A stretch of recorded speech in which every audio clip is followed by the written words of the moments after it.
तर नमस्कार मंडळी, तुम्हा सगळ्यांचं आपल्या चॅनलमध्ये सहर्ष स्वागत आहे। आज आपण आहोत वाडा तालुक्यातील पिंपरोळी मोरेपाडा या ठिकाणी। तर आपल्यासोबत आज आहेत स्वामी भारतानंद सरस्वतीजी महाराज। महाराज, आपली जी रथयात्रा आहे, एकूणच याचं जे नियोजन आहे आणि भगवान बिरसा मुंडांची 150वी जयंती आहे, त्यानिमित्तानं ही रथयात्रा, ही एकूण संकल्पना काय ती आम्हाला समजावून सांगा।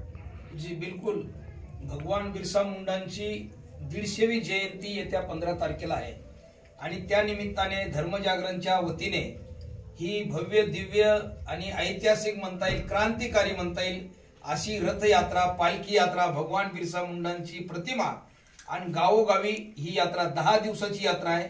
मोखाडा तालुक्यातून यात्रेला सुरुवात झाली, तिथे 3-3.5 दिवस होतो। त्यानंतर जव्हार तालुक्यात 2-2.5 दिवस, नंतर 2 दिवस विक्रमगड मध्ये होतो आणि आज पिंपरोळी मोरेपाडा या ठिकाणी वाडा तालुक्यात आज यात्रा आलेली आहे।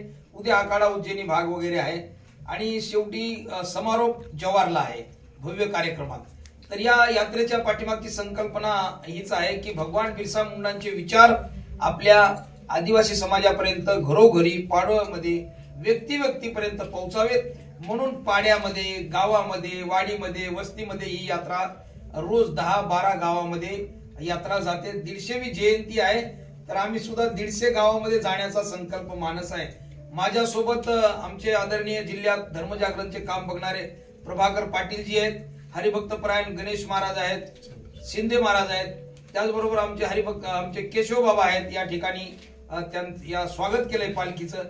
हरिभक्तपरायण भरत महाराज आहेत, सर्व मंडळी जव्हारहून काही आहेत, प्रकाश वागळे, त्याचबरोबर संदीप पटरा आमचे विक्रमगडहून आहेत। ही सर्व धर्मजागरणची मंडळी, त्याचबरोबर तालुक्यातली सक्रिय काम करणारी। तर भगवान बिरसा मुंडांचे विचार घरोघरी पोहोचावेत या दृष्टीने ही रथयात्रा आहे आणि या यात्रेला खूप चांगला प्रतिसाद, आमची वारकरी मंडळी सुद्धा आहेत आणि ते भजन गातात आणि प्रत्येक ठिकाणी पालखीचं भव्य स्वागत करतायत। माता भगिनी आहेत, आश्रमशाळेत गेलो, कॉलेजमध्ये गेलो, युवकांमध्ये गेलो, तरी चांगली संकल्पना आहे। धर्मजागरणच्या माध्यमातून कायम काम तर धर्म रक्षणाचं चालतेच, पण ही यात्रेमुळे अजून याला खूप प्रतिसाद आहे आणि 10 दिवसाची यात्रा आणि 150वी जयंती। भारत सरकारने सुद्धा राष्ट्रीय जनजाती गौरव दिवस म्हणून या दिवसाची घोषणा घोषित केलेली आहे, त्यामुळे अजून आनंदाला फार मोठं पारावरच नाही असं। आणि 15 तारखेला भव्य दिवाळी साजरी होईल।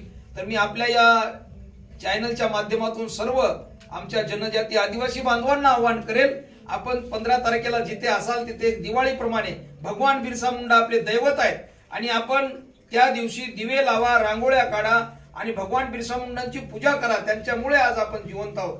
अशा महान क्रांतिकारी महामानवाला वंदन करण्यासाठी आणि त्यांनी जे वचन दिलेत, आम्ही या त्यांच्या वचनाची ही यात्रा आहे। आध्यात्मिक यात्रा आहेच, पण मला वाटतं वैचारिक विचाराची गंगा, घरोघरी गंगा वाहते। तर या गंगेमध्ये लोक डुबकी लावतात, आचमन घेतात, तीर्थ प्राशन करतात, गोता लावतात।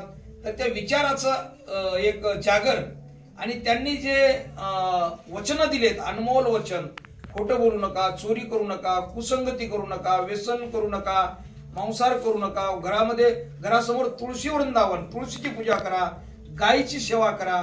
त्याचबरोबर सर्वात महत्वाचं त्यांनी जे वचन दिले आजच्या दृष्टी मला सांगता येईल की ईसाई मिशनऱ्यांच्या जाळ्यात अडकू नका, फसू नका, त्यांच्या मोहजाळ्यात, त्यांच्यापासून दूर राहा आणि आपल्या धर्मरक्षणासाठी हमेशा निष्ठा, श्रद्धा ठेवा धर्मावरती, आपल्या कुलदेवतावरती, असं एक अनमोल वचन। मला वाटते ते वचन आमचे सर्व समाज आत्मसात करतील, तर खऱ्या अर्थाने भगवान बिरसा मुंडांची जयंती त्या दिवशी ठरेल। तर या आपल्या चॅनलच्या माध्यमातून आमची यात्रेचं रोज आम्ही गावोगावी जातोय आणि आपल्या द्वारेही, समाज माध्यमाद्वारे हे सर्व प्रसारण होतंय। तर मी सर्व जेवढे दर्शक आहेत त्यांना सांगेल की भगवान बिरसा मुंडांची 15 तारखेला आपण दिवाळी सारखी ती जयंती साजरी करायची आणि आपल्याला जेव्हा शक्य होईल ही यात्रा जिल्ह्यामध्ये आहे, 4 तालुक्यामध्ये, तर भविष्यात सुद्धा अशी यात्रा कायम चालू राहणार आहे। ही रथयात्रा आहे, पालखी यात्रा आहे, तर आपलं कर्तव्य आहे आपण आपल्या भगवंताची पालखी काढणं, रथ काढणं, त्यांचं पूजा पाठ करणं, भजन कीर्तन करणं आपले दैवत आहेत, म्हणून आम्ही तेच काम करतोय। म्हणून आमच्या धर्मजागरणच्या वतीने जनजाती विकास मंच सुद्धा या यात्रेत आहे।